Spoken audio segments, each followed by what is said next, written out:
दोस्तों, पहले केवल नेचुरल मैग्नेट्स ही होते थे, लेकिन आज से कुछ सालों पहले वैज्ञानिकों ने इन्हें मेटल और इलेक्ट्रिसिटी की मदद से बनाना सीख लिया है। अगर हम इसके मैन्युफैक्चरिंग प्रोसेस के बारे में बात करें तो मैग्नेट यानी कि चुंबक बनाने के लिए कुछ जरूरी प्रोसेस होते हैं, जहां सबसे पहले मोल्ड तैयार किया जाता है, यानी एक ऐसा सांचा जिसमें मेटल्स को डालकर चुंबक को आकार दिया जा सके। और ऐसा करने के लिए सबसे पहले एक ट्रे जिसमें 4 मैग्नेट रखे जा सकें, इस ट्रे को मशीन के अंदर डाला जाता है ताकि उसमें रेत भर सके। फिर एक वर्कर मशीन को हटाकर सरफेस स्मूथ कर देता है। एक बार फिर से इसे मशीन में डाला जाता है और इस बार मशीन गैस पंप करती है जो रेत को कुछ ही सेकंड्स में केमिकली बदल देती है, जिसके बाद यही रेत एक टिकाऊ मोल्ड में बदल जाती है, जिसकी सहायता से हम मैग्नेट को सही आकार और सही तरीके से बना सकते हैं। आपको बता दें, मोल्ड कई अलग अलग तरह के आकार में तैयार किए जाते हैं, तभी तो आप मैग्नेट यानी चुंबक के इतने अनोखे आकार देख पाते हैं, जिनमें से कुछ सेमी सर्कल होते हैं तो कुछ का आकार सर्कल में होता है। जब मोल्ड बनकर तैयार होता है तब बारी आती है मैग्नेट बनाने की, जिसके लिए जरूरी इंग्रेडिएंट्स को आपस में मिक्स कर दिया जाता है, जिसमें कॉपर, कोबाल्ट, सल्फर, निकल, प्योर आयरन, एल्यूमिनियम और टाइटेनियम शामिल है। इन सभी इंग्रेडिएंट्स को इलेक्ट्रिकल इंडक्शन फर्नेस में डाल दिया जाता है, जिसमें जबरदस्त इलेक्ट्रोमैग्नेटिक फील्ड तैयार होता है जो मेटल को करीब 1650 डिग्री सेल्सियस पर गर्म करते हैं और उसमें से सारी चीजें पिघल जाती है।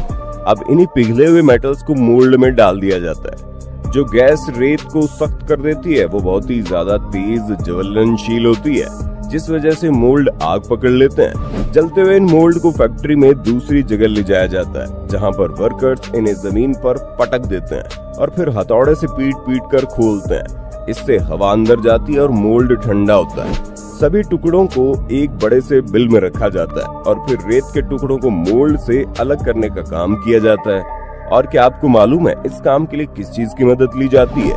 जी हाँ, आपने बिल्कुल सही अंदाजा लगाया, मैग्नेट की। क्योंकि मैग्नेट की सहायता से जो मेटल के टुकड़े होते हैं उन्हें अट्रैक्ट कर लिया जाता है और ये जो मेटल के पीसेस होते हैं ये अभी तक मैग्नेटाइज नहीं होता है, इसलिए मैग्नेट से अच्छी तरह से चिपक जाते हैं। सबसे पहले तो रिंग्स का इस सेट जिसे इलेक्ट्रिक मोटर्स में इस्तेमाल किया जाता है उसे कॉपर पाइप पर लपेटा हुआ है। रिंग शेप पाइप को एक ट्यूब में डालते हैं, फिर उसके अंदर सिलिका सैंड भरी जाती है ताकि रिंग्स अपनी पोजीशन पर रहे और कहीं पर भी हिले डुले ना। ट्यूब के दोनों किनारों को कंक्रीट की मदद से सील कर दिया जाता है और अब इन्हें आग की भट्टी में भेज दिया जाता है, जहां पर क्यूब को बिल्कुल लाल गर्म होने तक भट्टी के अंदर डाले रखना होता है। जबरदस्त हीटिंग की वजह से रिंग एक मैग्नेटिक बिल्ड लेने के लिए तैयार हो जाती है। जो इस मेटल रोड से मिलेगा उस रोड को कॉपर पाइप के सेंटर में डाला जाता है और फिर उसी जगह पर फिट कर दिया जाता है। पानी पाइप को पिघलने से बचाता है क्योंकि अंदर रिंग्स को लो वोल्टेज और हाई करंट चार्ज भेजा जा रहा है। वर्कर्स सील को खोलते हैं और फिर इस प्रोसेस के बाद रिंग्स हल्की सी मैग्नेटाइज हो जाती है, जहां सबसे पहले खुरदरी सतहों को स्मूथ किया जाता है। फिलहाल ये मैग्नेट किसी काम के नहीं है, पर ये मशीन इनमें स्ट्रॉन्ग इलेक्ट्रोमैग्नेटिक चार्ज भर देती है। पहले हल्का मैग्नेटिक चार्ज भरा जाता है ताकि इस बात को पता लगाया जा सके कि मैग्नेटाइजेशन ठीक से हो सकता है या नहीं, और फिर उसे अच्छी तरह से मैग्नेटाइज कर दिया जाता है, जहां ये पूरा चुंबक बनकर तैयार हो जाता है। तो दोस्तों, देखा आपने किस तरह चुंबक को पूरी मेहनत के साथ बनाकर तैयार किया जाता है। लेकिन आप ये चीज जरूर नोटिस करेंगे कि चुंबक को बनाने में भी चुंबक का इस्तेमाल होता है, इसलिए चुंबक बहुत ही ज्यादा जरूरी चीज है। तो दोस्तों, उम्मीद है आपको चुंबक के बनने का पूरा प्रोसेस समझ में आ गया होगा। बाकी आपका चुंबक के बारे में क्या कहना है और आपको वीडियो कैसी लगी हमें कमेंट में बताइएगा। हाँ, इसी तरह की शानदार और जानदार वीडियोस देखते रहने के लिए चैनल को सब्सक्राइब करने में बिल्कुल भी कंजूसी ना करें।